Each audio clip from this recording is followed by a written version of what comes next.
Hello and welcome to Season 6 of PolitiBabble. We're back and Happy New Year. This week we're going to discuss if there's any honour left in politics. I'm Archibald Ennett, and as usual I'm joined by my wonderful co-host Oliver Sykes. As you can, I think we're seeing some of Oliver's wonderful a cappella there in the intro. Absolutely. I think we should just record an Oliver a cappella intro and use that in future. It'd be much more entertaining.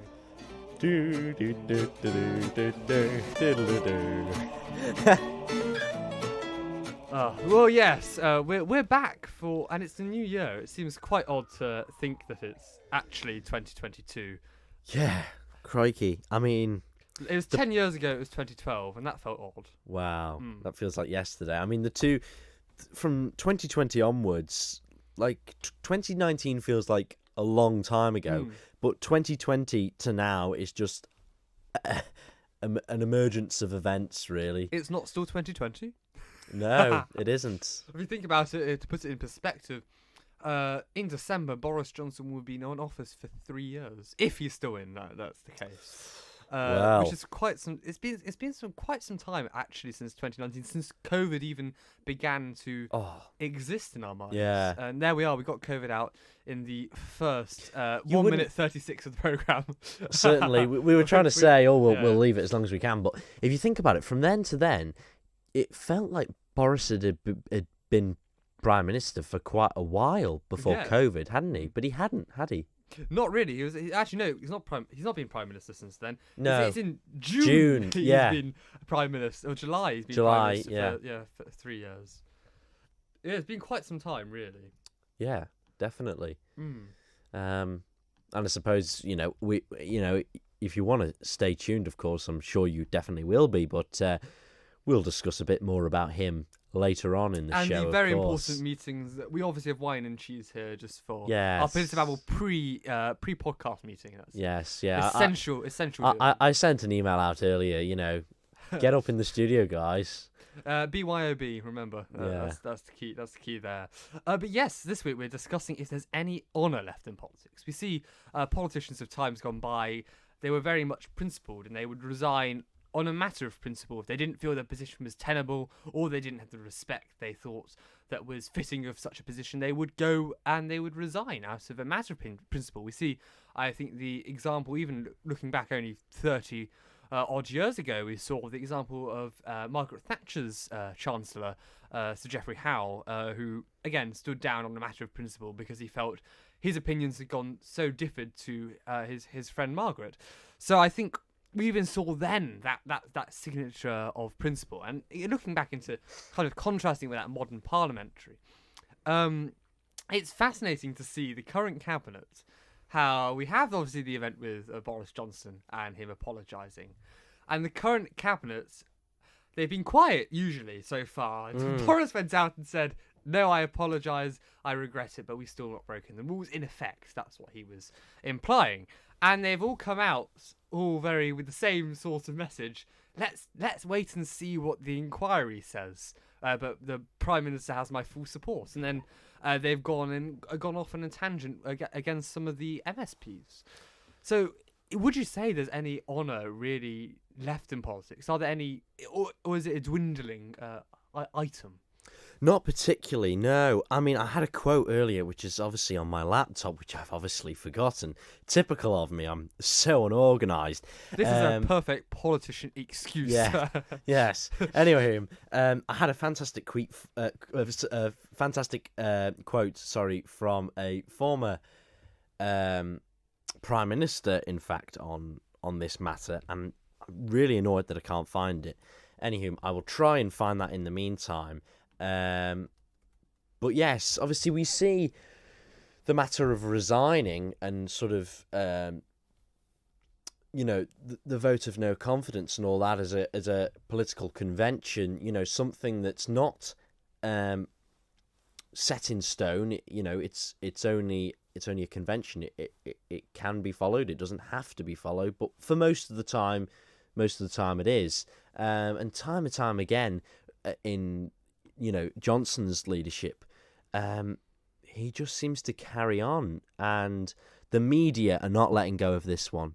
That is for sure. I mean, I think the media are very annoyed, but one thing funny about the media is that one of the regular news broadcasters that I listen to very often, which is Sky News, two of their correspondents have actually broken lockdown rules. So a lot of their tweets reporting on it all, people in the comments were, you can't say anything, you've been breaking the rules yourself, which is that sort of hypocrisy which we face. Well, we even see, I think, MPs I've mixed up names there. Zara Sultana, she's been... she in June of 2020 put a tweet out encouraging people really to go to Black Lives Matter protests. And I think in that time there were still coronavirus restrictions as to meeting outdoors, and she was putting forward. Yeah, and I guess you could argue that's different than a garden party in effect. But it is the right to protest. But they're still breaking lockdown rules. And again, you see that contrast. And yes, there are differences in the act itself, but the principle at stake of not breaking lockdown rules is quite interesting. We see, I think you made a very clear point there with Sky journalists saying break into lockdown rules. Even look at Dominic Cummings. He argues I think he accepts now he did break lockdown rules, but then he's saying, but they shouldn't break lockdown rules. But he was also arguably in the force behind making these sorts of rules. But I think there was really interesting quotes by Benjamin Disraeli. That was it. Yes, you have got that quote. That was the quote. Shall I read out the quote? Excellent. I've got the quote. Which I came across as well, which is, there is no act of treachery or meanness of which a political party is not capable, for in politics there is no honour. Was that the quote I said? That was the quote indeed, yes. Yes. I find that an interesting quote, because he's almost saying there's no honour at all in politics. But maybe that's the problem. Maybe because there is no honour in politics, we view the politicians, lots of people have the idea of a politician as being slippery, of being slimy, of being dishonest. Really, that's the interpretation of a politician. I think if you asked just Joe Blogg on the street, you would get that sort of idea.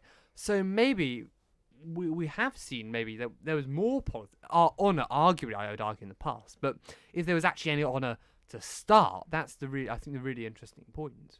Yeah, it is interesting in that sense. And, politicians are always going to get things wrong in some sort of way from one person to another.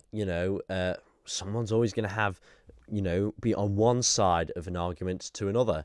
And the fact what Boris has done and the way it's being dealt with is not in the best possible way. I understand that there's an inquiry going on, so, he does want the facts need to be established, and at the moment, it's very blurred vision. I know we keep going on, but it's very topical at the moment, and I think it's very important. It's going to be a very important part of Johnson's leadership, so I think it's very important that we do relate this. Or the end of his leadership. Yeah, that's going to keep because it does relate very well. But yes, it is quite blurred at the moment. It's been hard to establish the facts. It's because when they are confronted, the Conservatives, they seem to defend the idea that they were parties, or, it's been very clear whether, is it a party, is it an event, what's gone on, have they gone on, who's been involved. Another thing I want to know is who's taking these photographs, who is behind this all. That's a really interesting slow release. Why is it coming about now? And I think Dominic Cummings seems to be one suggestible candidate. He's been doing all these reports and blogs of late. But it's interesting to see with the likes of Allegra Stratton as well, how much her career has gone, how much, Dominic Cummings gone, how it is for a person in such high political power that, like you say, can stay in leadership for so long. Well, I think it's also then is letting him absorb the blame. I think a key word, a key speculation going around is he needs a fall guy, really. So if we were to replace the Prime Minister now, for example, would the next Prime Minister in office be able to wipe the slate clean. It's very hard. You want to have the Prime Minister absorb it all, come to the end, and then get rid of him. It's almost having a sponge absorb all of the oil in an ocean and then getting rid of it, rather than taking that sponge, absorbing some of the oil but not all of the oil, and then a new sponge is still tainted. Yes, that is a rather strained analogy. Yeah, but it's a very key. I think we've missed the idea of a honourable resignation. Mm-hmm. He's now gone too far into it to hold on to that honourable resignation. I think he could be now. I think the way he might be gotten rid of is through a forceful removal, really. Because you look at the likes of Theresa May. She got battered and bruised while she was in her leadership, but she, in all due respect, she did probably the right thing when she went. She said she walked out in whenever it was July or whatever.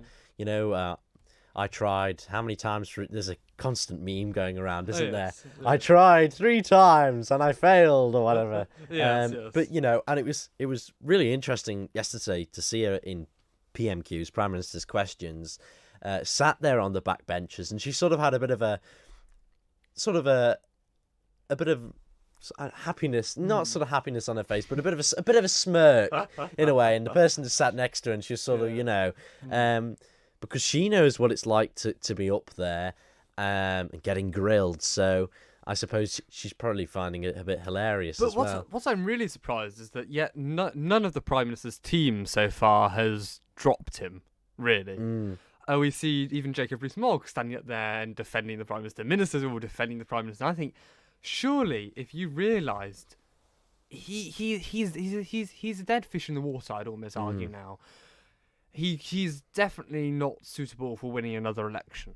I think I'd happily put that prediction out, and I'd happily put money on that he wouldn't. Not that you should, again, bet on things. I can't speculate there, but I don't think he could win another election now. He's far too dead as a political fish. So I'm unsure why he's not been thrown under the bus yet, to put it frankly. Because I'm sure if I was a minister in that position, I'd use the dispatch box and I'd say, I can't defend this behaviour. You can't defend something that is so untenable. Again, we could come into this later in current affairs. It's not to do what constitutes a business meeting. We'll come into that later. But looking at honourable resignations, we saw not that while ago in Theresa May's ministry. We saw the leader of the House of Lords who was late, so couldn't answer a question. So he offered his resignation because he was late, and that's a principle which he holds himself by of being timely. And if he wasn't there to answer the question, he wasn't doing his job, so he offered resignation. It was refused by Theresa May, but it was a matter of principle, and that was very honourable to say, and I offer my resignation. I mean, there's been countless times where, Boris has been believed to have misled Parliament. Second to that, with the likes of the coronavirus regulations coming in, he's not gone to first, I'm just picking up on a few of his bits where, time and time again, you should be sort of thinking on your position here. When what was it? So coronavirus regulations were being announced on camera, whatever it was, at 8 o'clock, 4 o'clock, 5 o'clock, instead of coming to the House of Commons and announcing it there. Sorry, there's just behind me. Just behind us, there's a BBC. I'll just come in there. The BBC News, and they explain COVID cases, and they've done the very professional thing, not making their own graphics, but using a screen share of a Chrome window, and there's a Twitter open next to it, with something legal and something on Twitter. I can't quite read something. Sajid Javid. Sajid Javid on Twitter with some notification. I found that quite not very professional. Yeah. You think you need to go full screen. Yeah. Yes.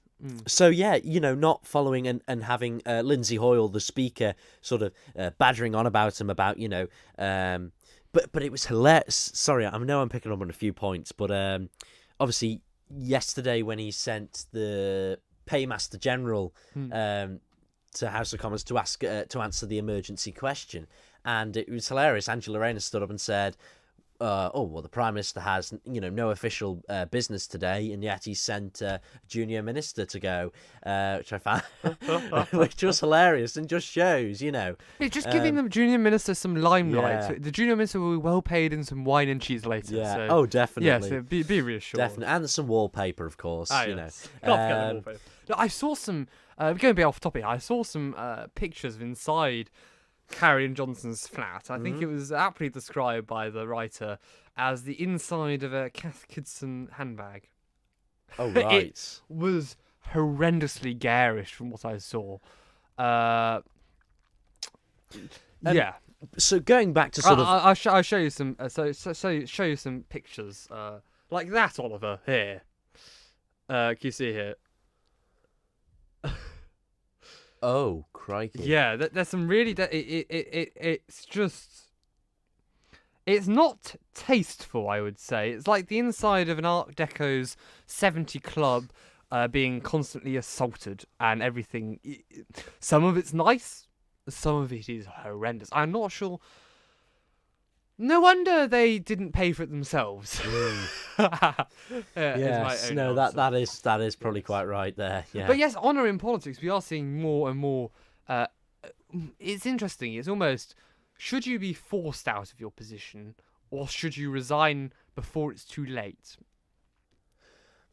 It's a mixture. That's the key question in politics. Yeah. So, like you say, Johnson's left it probably too late to resign now, hasn't he? But would he have the confidence of his MPs? That would be what I'm interested to. Yeah, I mean, how many is it to get fully ousted from his position? 175 MPs to vote against is in no but to get a motion. It's 54, 52.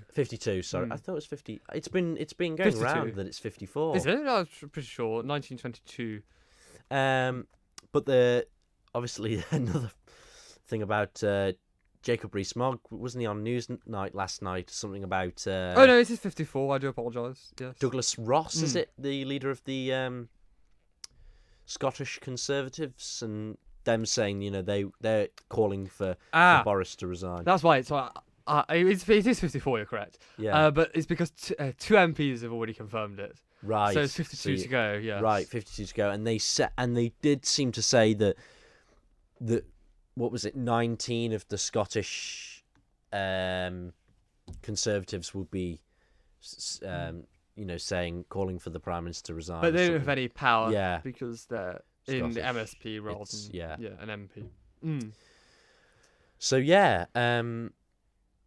but so definitely, so yeah, should he resign? Well, I think it'd be interesting to now see how his party backs him.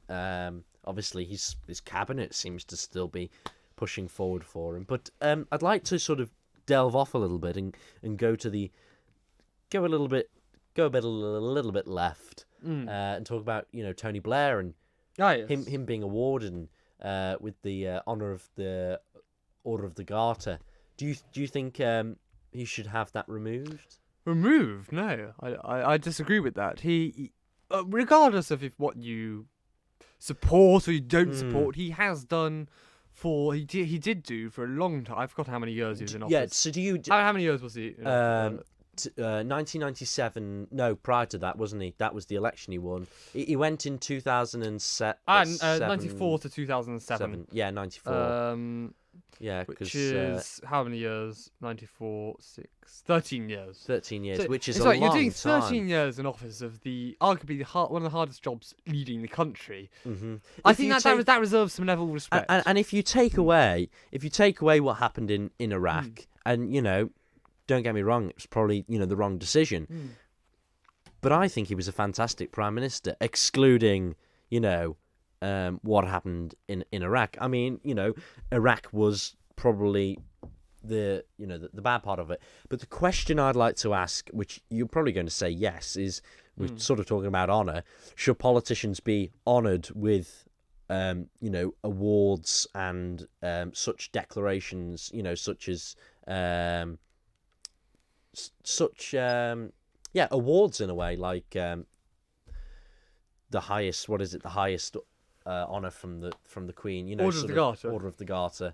Yeah, but again, that's traditional for prime ministers leaving office. I think he has been holding back the likes of Gordon Brown, David Cameron, Theresa May from getting any honours because it's unseemly to honour future prime ministers, almost a personal vendetta from the Queen against Tony Blair, which may be present. But I think it's his right again. He does get honoured for the work he's done, regardless if you agree with him or you disagree. He has done arguably a very hard job, and I don't think anyone really envies that position. I mean, in terms of that, we've seen that over here. Obviously, the Isle of Man is, no different to the UK, and still the Lieutenant Governor, whoever puts forward people, and obviously we saw the likes of Howard Quayle, former Chief Minister, and David Ashford, who was the Health Minister at the time, being awarded for, I imagine, in regards to the coronavirus efforts which were, in the most part, pretty good. I mean, we had a great end to sort of 2020 without from basically June onwards. The second half of the year was pretty fantastic. Yeah. It's interesting. It's very interesting. It is interesting. It is a good debating point, and I suppose it's up to. I mean, Boris is just. I love to see what goes on behind the camera with him. Very much with David Cameron in his time, he did do a lot of interviews behind the scenes. Boris doesn't seem to be that. He seems to get approached if he's at events and stuff, but he doesn't seem to be one that does sit-down interviews, that does day in the life. I mean, there was a very interesting. David Cameron did one with The Sun. Yeah. I think Boris might do one. But again, he was heavily hit by coronavirus. Yeah. But interestingly, which is why it's speculation today. I think we'll go into. We should probably move on to current affairs if we're going to. We should, yeah. I mean, it more is a current affairs. But, yeah, but again, I think going back to the original question before we loop back into current affairs later, if there is any, I think there is a slight honour in politics because there's still some MPs who are very much matter of principle. And they do things principled and they stick by their principles and they're not so flippy-floppy as such. Mm-hmm. But as Disraeli said, there's no honour in politics. I disagree with that. I think there's some level of honour as there is in any field, but it's going down, I think. Yeah, that's definitely how I'd put it. Prior to say I sort of said no, didn't I? But I'd sort of say there is some, but it's a downhill. It's a spiralling downhill. Yes. Well, we didn't actually ask any of our listeners for their opinion on this matter. We didn't, but we got some fabulous suggestions. We got some fabulous suggestions which we'll be working through and trying to implement. And hopefully get some guests on. That's all coming up. It is. This season, but we're just getting back in the swing of things. So I do think it's probably now time to go to our current affairs. So yes, I'm not quite sure what's our. Do you want to do UK current affairs first? Switch things up. New season, new life. So yes. We saw Boris Johnson. You do it the other way around. I thought you meant to me do, and I'm like, what? No. Why did cheese? So yes, Boris Johnson has faced many calls to quit as PM following his admission that he did go for 25 minutes to a thing he thought implicitly was a work event, but turned out later to be a party, which we'll come back to, loop back to later. We saw a Chinese agent infiltrating Parliament. No, this is a Chinese agent, according to infiltrating Parliament. Yeah. There's been an MI5 report on. She's quite scary. We've seen the isolation being cut down from 10 days to 5 days. We saw, obviously, the Djokovic and the visa problem in Australia, and a bit of Nigel Farage there. We saw... Again, we've seen the hospital waiting lists really, really increase. And we're finally seeing a return to skiing in France as their relaxed COVID travel rules to the UK. So people get out to their skis and their chalets, which I don't think Prince Andrew will be doing, as I think he is selling his to fund some legal fees. But yes, we're going back to Boris as we've been going on for the whole problem about Bojo. Is wine and cheese a business meeting, Oliver? That's the key question. Well, I apologise. What was he apologising for? And many have remarked that he was apologising for what people believe to be the events. No, but he's also apologised for the offence caused. which is yes. Yes, but Do you think his apology was sincere? no, of course it wasn't. I mean, he sat down with his head bowed of course down. you say that.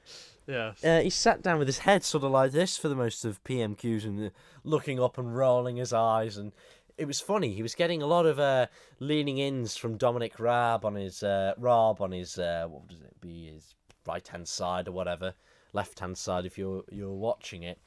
Sort of whispering in, don't let her slip. I mean, it's been a fabulous performance. I mean, I much prefer sort of Angela Rayner. That's all this Premiership has been. It's been a performance. I think that happens very, very aptly. At first I was quite pro Boris for what he originally stood for, but he seems to have shifted in a comedian self to something totally different. His shapes have shifted, really. Yeah. He's taken, to use a Harry Potter analogy, he's taken some polyjuice potion and has popped up as somewhere else. So he used to, I think I supported his Brexit message. He managed to get that done. I think that was his then job done. Mm-hmm. And now it's all about levelling up and, He's now going on a But different levelling tack. up, yeah. But I mean... Very populist, as he was. Yeah. But, yeah, I think it's been a performance, and we know when politics is bad when it gets more interesting to normal people than Love Island. As someone said, as quoting that. Yes. So, but again, do you think a business meeting can include wine and cheese? No, of course. Why it's not? It's not appropriate for the workplace. Is it not? Well, not for prime ministerial work. But you go back to Churchill's chimes, and he would drink champagne at lunch, drink champagne at dinner, and then conduct business over them. Is there something necessarily wrong with that? We are historically a drink-fueled nation, which isn't necessarily a good thing, but just for that, don't drink. That in the workplace, though, back then that was a lot more common. Now it's not. But if it's in the afternoon and you're wanting to relax for a bit, again, do you? I wouldn't say. Do you seriously back these? Do you where is your stance on this, Archie? I'm trying to grow over here. No, I don't think in that time meeting with other people in person for wine and cheese is appropriate. Obviously, it is their garden of their house. Late in that evening at 7 o'clock Where, or whatever. if you're not meeting people, I think wine and cheese in the garden, lovely thing to do. But I do think, yes, for a business meeting, I wasn't just trying to make a interesting point there. But no, a business meeting. Yeah. Shouldn't involve wine and cheese in those times. I was just trying to turn the tables there. Yes, I see what you did, Oliver. I refused to answer a question by asking another question. But yes, I think at that time it wasn't necessarily appropriate what he did. Again, you have to realise if you're putting people under restrictions, I think the outrage again over people Boris breaking the restrictions, but there's also there should be outrage again at the restrictions, because the restrictions at those levels, was it really justified? We were stopping people from going to a funeral. Again, if you're putting those restrictions in, I think it's hypocritical not to follow them. Again, yes, it is a tiny, as Jacob Rees-Mogg put, it's a tiny blip in the 700 odd days of COVID, which he was working 24 hours, 24/7 effectively. But still, I think appearances do have to be kept up. And regardless, he got photographed doing it, which, again, not that you should be doing it anyway, but it's not a very smart move to get caught. Well, from the Culture Secretary, Nadine Dorries, Dorries, is that how you pronounce it? Probably. Yeah. She said, I don't accept that he's in the wrong. She says she supports the Prime Minister in his apology, adding that we can't judge what happened until we know the facts. If Boris Johnson admitted this is from Piers Morgan commenting on the thread. If Boris Johnson admitted murdering 10 people, Nadine Dorries would say at least it wasn't 11. That is rather fabulous. But yes, I think the investigation will be fairly independent. It comes from, well, Sue Gray, senior civil servant, but she is, I've heard she's quite independent, so hopefully nothing, she won't get influenced by anything, but who knows. But I'd say the wine and cheese, again, arguably, because they were, as they've said, they were number 10 on a Friday, in late afternoon, late evening meetings, they were allowed to drink. Which again, it's stress relief. It's not the best way to do it. No, which again, and they're encouraged to take again do their meetings in the garden because they're essential self and there's less transmission, which is fair. But I think there's this again, it's normalised, and I think it's very dangerous. Again, I think this party aspect, I think that's what made his position very untenable. I mean, because it was a party where it explicitly says in the email, it's a party and bring your own drink. Then is it flipped overnight though when it That's came nothing. to when it came to the what was it? When it came to that email, I mean, that's been the game. That's been the game changer, really. There's a brilliant parody though from a comedian doing a minister and saying, well, and they're copying the questions from Sky News journalists. Sky News journalists would ask, it's parody. So, were you at that meeting? I'm unable to say whether I was or was not at that party until the conclusion of the investigation comes out, because that would tell me if I was or was not at the party. It's very, very comedic. I might reshare it at some point, but that was a brilliant comedy there. So but again, it's believable, and many people actually believed it, and that's where it starts to become scary, that it's comedy is believable because you believe your politicians come up with that. Yeah, well, which is very interesting. I mean, Boris is very lucky that his cabinet is rallying round the PM. But an interesting thing that I read, which was that Tory chief whips was saying that if you hand in a letter of no confidence to Sir Graham Brady of the 1922 committee, Boris will know. Boris will find out. Which I found hilarious. Chief Tory whips scaring off junior backbenchers or junior backbenchers. Oh, yes. But anyway, we can move on to something else interesting coming out from Down Under, which was the the Djokovic visa crisis. What do you make of that, Oliver? I'm sure you paid attention to the news. Well, yeah, sort of. I've not been too interested in that case, but so he'd had COVID over December, was it? Yes, in December. I want to say 16th. Right. Okay. So he'd had COVID, and it might have been 12th. Was the problem that he wasn't vaccinated? Yes, the problem was he wasn't vaccinated. Did he not want to be vaccinated? No. So his argument was that he'd had COVID, so he had the immunity. Well, no, he's not eligible to have a vaccine. He's vaccine exemption. Why? Which the judge agreed. Because you have to wait 3 months after having COVID. Right. To get a vaccine. Okay, that is fair enough. Right. It's interesting, isn't it? But you'd think that he would have got jabbed a lot earlier if he was a professional professional athlete. How come he didn't get jabbed before that? Who knows? Unless he had COVID prior to that, which stopped him and in between, and who knows? But yes, should really be vaccinated. I mean, it is personal choice. I'm not one to want to mandate vaccination, but I do believe that. Yes, I think it was fair enough in a way. Why shouldn't he be able to? He did sort of have a point. Legally, he would be able to bypass that. But it's very, very interesting, I think, on the principle of are Australia's rules too strict? I think that's more the key question being taken out, because they're using him as an example. But everyone knows they're using him as an example because they have the Prime Minister has federal elections in 4 months. It is a political move. It was very politically motivated. So I think that's, again, a key question here.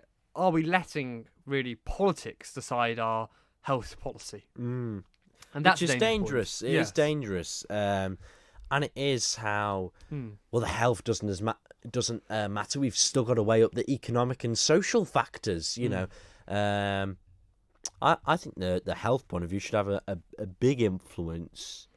But you do have to weigh in well-being and economical factors, because otherwise, well, for 1 minute, health will be out the picture, social will be out the picture, and it will be economical, because without an economy going well, the health's going to start going down. Health matters will deteriorate, and definitely social matters will deteriorate, because people's well-being won't be really looked after if the economy's not doing well at all. it's a very interesting scenario we find ourselves in, really, because we're still seeing these impacts of. I'm just reading now that he made an error on his travel form, and his Djokovic agent made an error. Yeah, Djokovic describes this as a human error made by his agents. But they're still looking whether they can support him, and he's been put into the seed, if you know, or he's been put on to the draw. Sorry, not the seed. For the Australian Open. So whether he'll actually then play the match or not is a very, very different matter. And I think that's going to be interesting to see. It'd be nice to see him play. That would be nice. But it's an interesting scenario, I must say.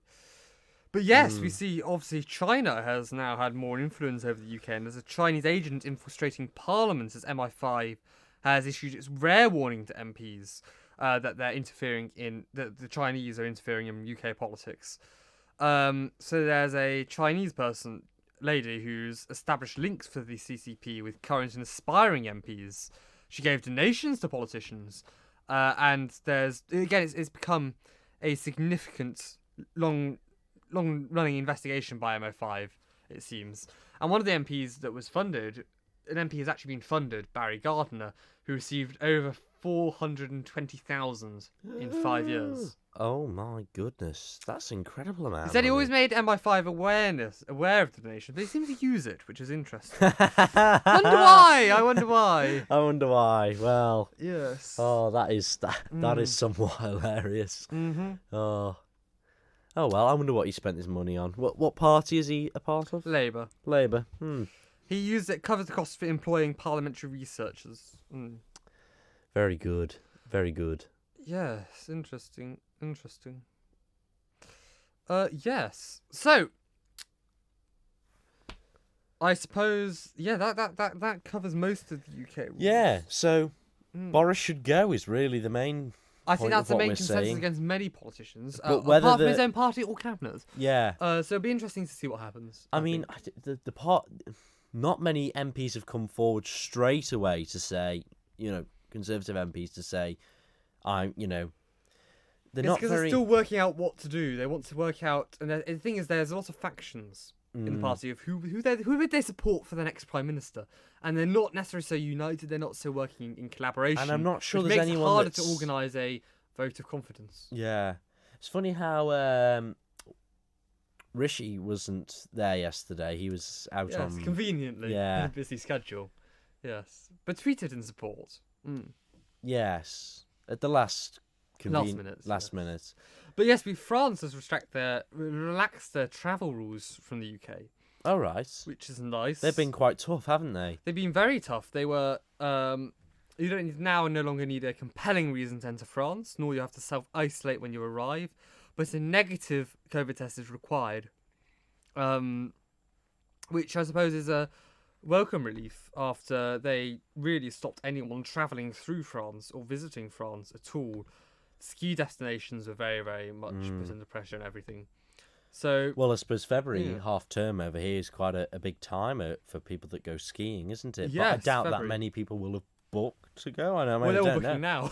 They'll all be booking now. Yeah. Yes, most certainly. But I'm sure. I don't think the prices will be too high. I don't know. They need to attract business, don't they? Necessarily. And I mean that's a big thing that we've got going on the Isle of Man now, which I'm sure will come up soon on our current affairs. But, yes, Isle of Man. What's been happening, Oliver? Do tell us. I think I've been sitting far too away from the mic, so you've not been able to hear me. I had to turn your volume up. I do apologise. Apologise in advance. I think that's my mistake. Archibald, he's been asking for weeks now. Can he have someone that could have a microphone on a stick and point it closer to his mouth when he wants to lean back on his comfy new chair and recline back? But unfortunately, I've said no. It's the staff budget here. Yeah. We're having to face massive austerity measures. It's much a shame. Mm-hmm. Yes, our budget increase of £5 billion from our PPE contract just hasn't been able to sustain us. It's much a shame. Much a shame. There's one piece of Isle of Man news I'd like to bring into the table. I do. There's been some calls from our politicians. I moved closer to Mike now, so I have to turn it down because the peak's gone up. I need that person on the stick. Oh, you're not going to go on about masks, are you? Oh, it is about masks. Indeed. It is. It is indeed. Oh, I love this. Yes, because I've Do you been want reading to- all the. No. You explain the story. You No, explain the no. story. You, Archibald. No, you explain the story better. Anyway, it comes. Fine.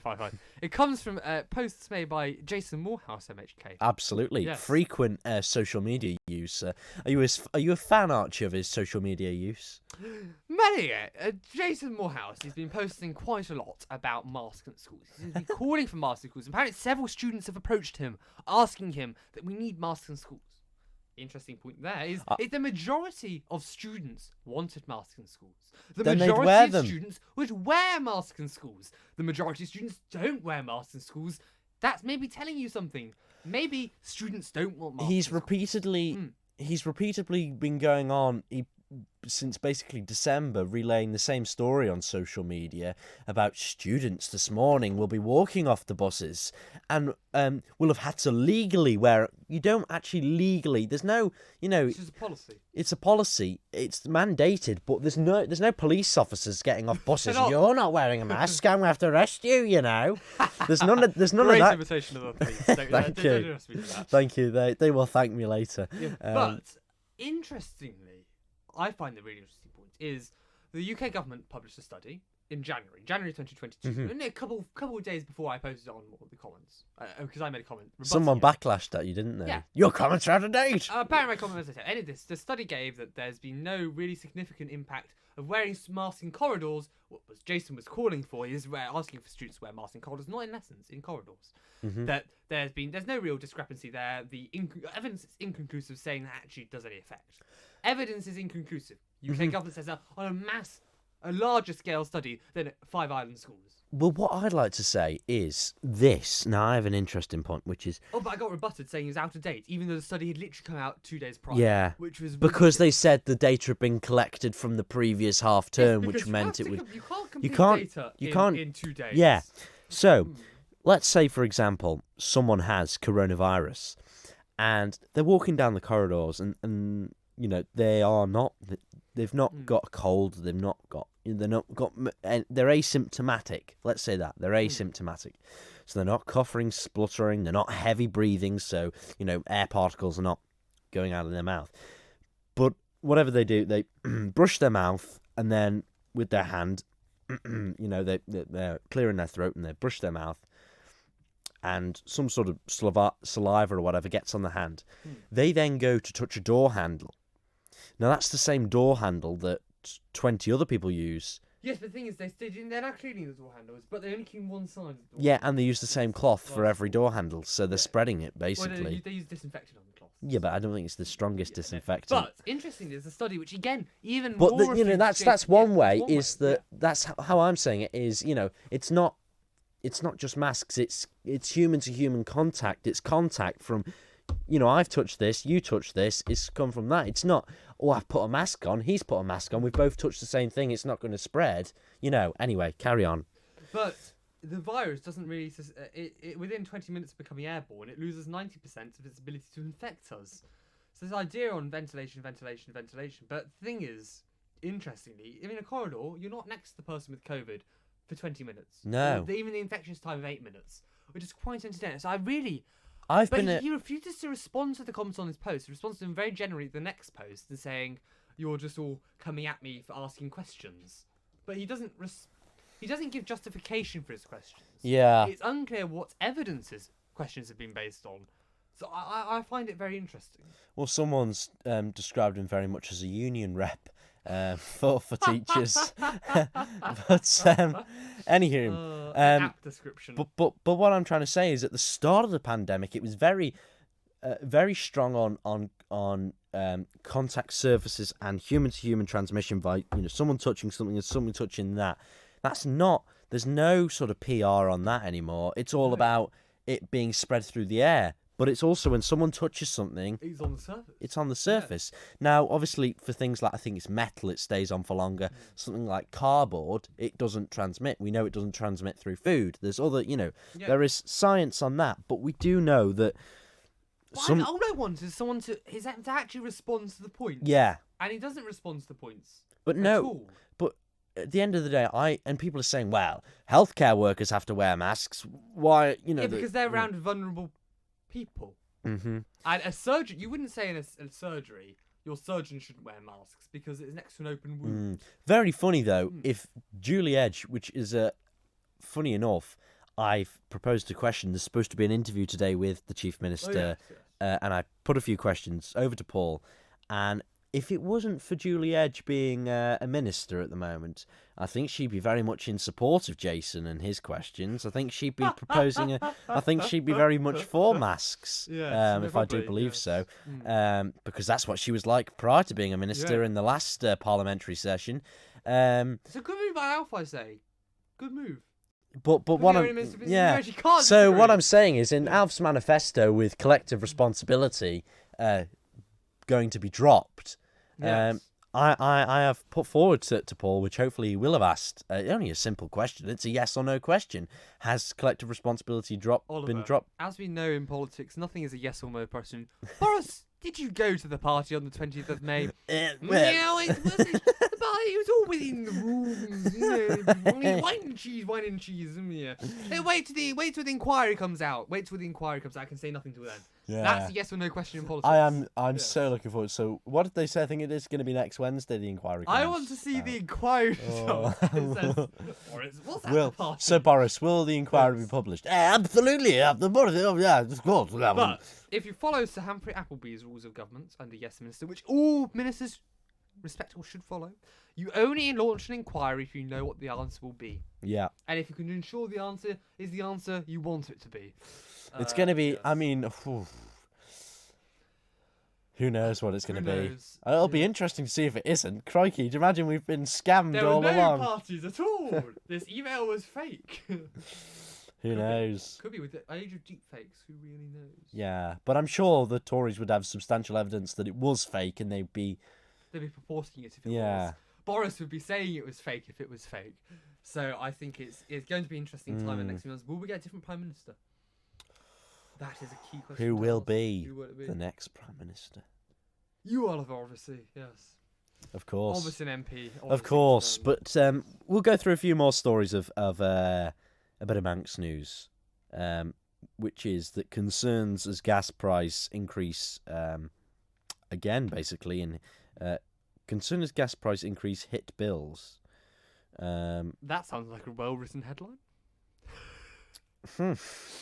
Daily Mail, was it? Concern as gas price increase hits bills. Okay.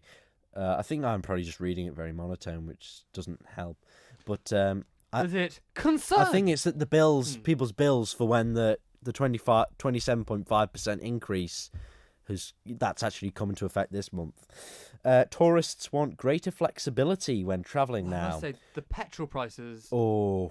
The diesel prices. Yeah. I remember when I was a child. Maybe this is probably good for the environment now, but when I was a child, I remember when diesel was in the 20s. Home working and lockdowns. I thought it meant. I read the headline earlier and I thought homework and lockdown benefits e-gaming and finance, but it's actually home working. Should be more working from home, and lockdowns benefit from. That would make sense. I don't know. Anywho, home working and lockdowns have benefited the e-gaming and finance industry, I think was what it's getting. Yeah. Every pound has to be spent well in budget. I forgot he existed. Yeah, he is. Sorry. There's a lot of backbenchers that have not there's a lot of people that have departmental members. Yeah. They're departmental membership, but they're technically still a backbencher. They're not part of the cabinet. They're just not really. I mean, Jason, I'm pretty sure, is the only person who isn't part of a department. Not much from Tim yet. Tim's done quite. Tim does more than Tim and Jason, Maybe, and then I probably. I've got it. What it probably is. Tim, Jason, my Facebook feed isn't bringing up Tim. Oh, we need to like him. Arbury Cast Sanamalu MHK. Tim Glover on Facebook. Yes, Oliver. Anyway, moving on. We have the homeworking. Yes. But yeah. That's interesting. Interesting statistic. But can I just go back to that point we were saying, which is that, the southern backbenchery MHKs, Tim, Jason and Michelle seem to be doing a lot more questions than anyone else. I've not heard much from anyone else really, particularly. But that's up to them. Maybe they're just finding their feet. But yes, we were talking about what was it? The e-gaming and finance sector benefiting from the lockdowns. But do you think, Oliver? Here's just a question, a prediction of the year. Prediction of the year. Do you think the TT is going to go ahead this year? Well, with the likes of many governments, including the UK, to drop international testing, which is the PCR, upon entering the country, that will be the greatest influence on whether the TT goes ahead. We'll have to the have Isle of marshals. Man. The Isle of Man has. We need to have marshals. The TT can't go ahead without 500, 600 marshals. But essentially, I think the Isle of Man's sort of done that. Look, we've dropped the PCR international testing. We wouldn't be doing it if it wasn't for the TT. They've done that because they know they have to, because it's January now. Yeah, but they've got. They're sort of saying, right, we've got to sort of set the tone. I mean, they set the tone with the not with the majority of tests being diagnosed via the lat flow. We were one of the first places to do that. Now we've gone straight to the dropping the international testing, because we've got to look to the TT. We cannot be, we're doing the TT, one of the biggest motorcycling events of any kind, but we're not going to drop international. We've got to do something pretty in advance. Basically, to cut it short, I should have just said, really, I'm blabbering on as per. Yes, as long as international testing's starts to get dropped, which they're saying that it's probably going to be as we go to the endemic.